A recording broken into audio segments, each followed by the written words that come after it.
Hey folks, really excited to share 5 cards with you that came in the mail. These 3 just came this week. I'm going to try and one take this, so any mess ups or whatever, I apologize up front.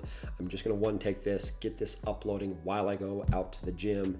And you're looking at my dog, my son's dog in the background, chew on her harness. Hopefully you guys can see that. She's my favorite little girl. Okay, regardless, 3 cards. Want to kind of set these 3 up. These just came in the mail. They are immediately going out to SGC. That is my preferred grading company. Let's talk about the scarcity of these. I believe that these are fairly scarce. We'll talk about pop reports. SGC's never graded any one of these 3. They have graded cards from this set. It's kind of a multi-sport set. There are 2 golfers. These are 3 golf cards, by the way. There are 2 golfers that they have graded copies of. When we look at PSA of these 3 players, they've graded less than 10 of all 3 of them. I think the most popular folks in the set, the grading is right around 50 from a total grading of the most popular players. So when we talk about scarcity, my assumption is there's probably somewhere in the run of maybe 100 of these in the world. I'm certain that there's a bunch of these, or that there's some of these that are in private collections or in the wild, and people just don't know what they are, don't know what they have necessarily. Cost-wise, each one of these cost me about $70, so they weren't crazy expensive.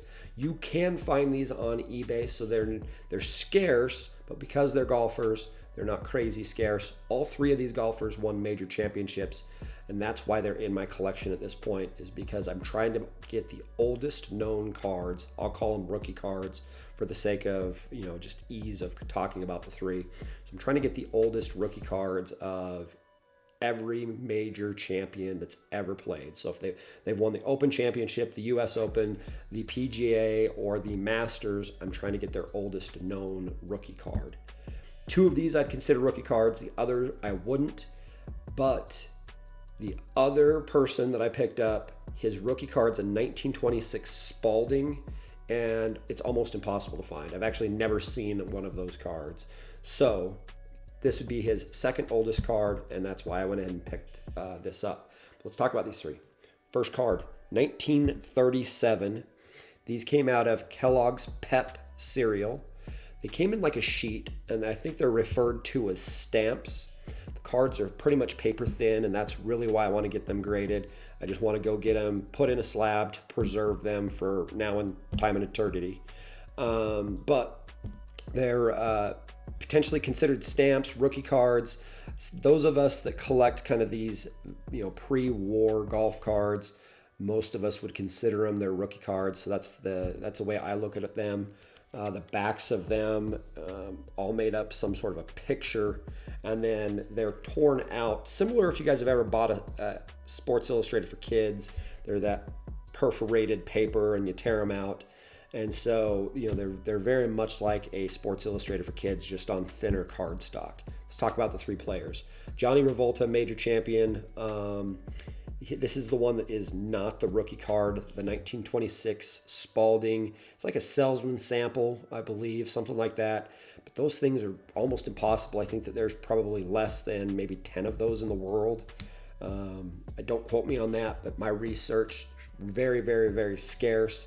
So really excited to add that Revolta, kind of his second year card or second oldest card. And the other 2 of these I would consider rookie cards. Henry Pickard, major champion, and Ralph Goodall. I apologize, that looks like maybe it's not coming through all that clear, but all of these are immediately going to SGC. I paid about $70 per card to tack on another $15 worth of SGC grading. I would consider all 3 of those VG as far as quality. That will be my prediction. There will be a couple of other cards that I'll try and do a video on tonight that will go in that same order, and I'll give you kind of a pre-prediction. Kind of like those videos, they're fun to watch. But very excited to add those to the collection. Yeah, those were fun. That There was a few others that I missed out on. There was a couple of us that were competitively trying to win these auctions. I ended up with 3 out of maybe 9 others, or maybe 9 total, I guess. So I missed out on 6 of them. But yeah, pretty excited to add those 3. Next card, let's stay with golf. One more, and then there is a baseball card. I know you guys aren't the biggest golf fans, or a lot of you aren't the biggest golf fans, but really cool card. 1912 Miners Extra. This is the T227. This is also a multi-blend set. There is a tie cob in that set that I'm aware of. This is an SGC 1.5. The card's going to say Jack McDermott, but John McDermott is how you would actually learn about him. I think John Jack McDermott was his full name. That's the back of the card. It does say John on the back. Across SGC and PSA combined, there's less than 50 of these. In fact, the tie cob, I think PSA is only graded less than 50 of the tie cob, and that's the most graded one. So again, another very scarce card. My guess is there's probably 100 of these in the world. You can find them on eBay. I paid 75 bucks, somewhere in that range. You guys can look that up. Feel free to look that up, but I want to say it was right around 75 bucks is what I paid for this. This I purchased OBO, or best offer. The guy had it as a OBO. I made an offer. He countered. I made a second counter offer and explained my position of why I was making the offer, and he accepted it. So about 75 bucks on that. Very rare card and beautiful. Look at the centering on this thing. And there's no creases. I guess I'm concerned. I'm not concerned. I'm confused. Confused why this is a 1.5. Yeah. Just an awesome card. Really excited when I got that one. Final card is a baseball card. I know this will be a little bit more relatable for many of you. 1960s post-war Hall of Famer. As you guys, many of you guys who have been watching the channel for a minute, I've mentioned on prior videos, I finished my 70s decades run for the post-war Hall of Famers. Now I'm working on the 60s. I've been slowly adding in some 50s as I just find good deals. Of course, there's some really big cards in the 1960s that I need to add. The Seaver and the Nolan Ryan.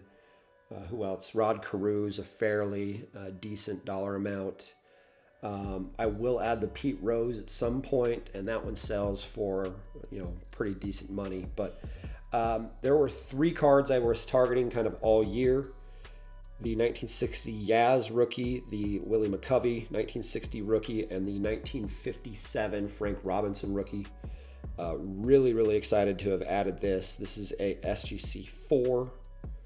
I apologize off the top of my head. Don't remember what I paid for this. It was an eBay purchase. Let me see if I can quickly find it because I want to be as transparent for anybody who is curious. $87. $87 for an SGC 4. Really good looking card. Centering's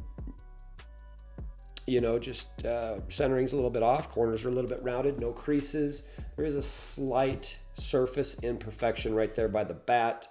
But unless you point it out or you're looking really hard, it's kind of difficult to see. But you can see that surface imperfection. It doesn't go all the way through the card, but slight surface imperfection. Really happy to add this to the collection. Again, working on the 1960s, being a little bit more diligent on trying to get as many of these, try to get all of the sub $200 guys that I can right now. There's a few pictures that I'm missing that I've made some recent inquiries on or bids on and just lost out on. And that I will be targeting between now and the next couple of weeks as well.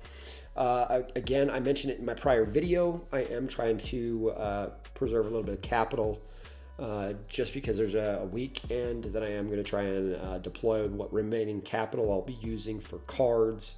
Maybe not all my remaining capital, but the bulk of my remaining capital that I'm preserving for cards or looking to add to my collection will be spent over the next couple of weeks, kind of through the second weekend of December. Mentioned some of those details on the prior video, so if you haven't seen that prior video, that's the market analysis episode 3 video. Really enjoying that video series. Hope you guys are also enjoying it as well. Doing a lot of content over on Twitter X. If you're not following us over there and you guys are on Twitter, Chasing Majors, I post daily at least. Obviously, I took the Thanksgiving holiday off. I already mentioned that in the prior video, but I'm back to daily posting over on Twitter. So if you want to follow the journey over there, a little bit more active, and hopefully, you guys will come see what we've got going on over there. The website, chasingmajors.com. I may actually do a end of year recap about the website. It's changed 3 or 4 different times, and I'm working on some application stuff, and I'm not necessarily going to spoil all that, but if you guys have looked at some of the pricing data that's on the website, I actually removed that for the time being. If you are curious about pricing information, feel free to hit me up, info@chasingmajors.com, and I can get you guys some pretty much on-demand pricing information if there's something that you're specifically looking for. But there's some things that I'm kind of working on, kind of free tool stuff. So we have changed up the website again. It'll show links to all of the social media, including the Twitter stuff. And then we spent a lot of time weekly, every Monday. Just throw this kind of out there. Again, we'll probably do a little bit of a recap video towards the end of the year, even though December 1st is tomorrow. So in the next couple of weeks, we'll do maybe a website recap video. But go check out our blog. I've been putting up blog posts, once a week, every Monday. So some decent content out there you guys may be interested in if you guys enjoy reading about the sports card hobby. Not a lot of visuals out there, stuff that's kind of built for SEO and to try and help rank and build up the website kind of in the background. And it's been doing its job. I've been excited to see some of the website numbers come in. Chasingmajors.com, that's the name of the website. It's an old golf website that we have converted over to a sports card website. So, a lot of traffic starting to really, pick up on the website. Go check it out. Go check out the blog. That's what I got for you guys today. I'm rambling. I need to get to the gym. Hopefully you guys are all doing well. You're getting great cards for your collection. And yeah, let's wrap it up here, guys. Check you in the next one.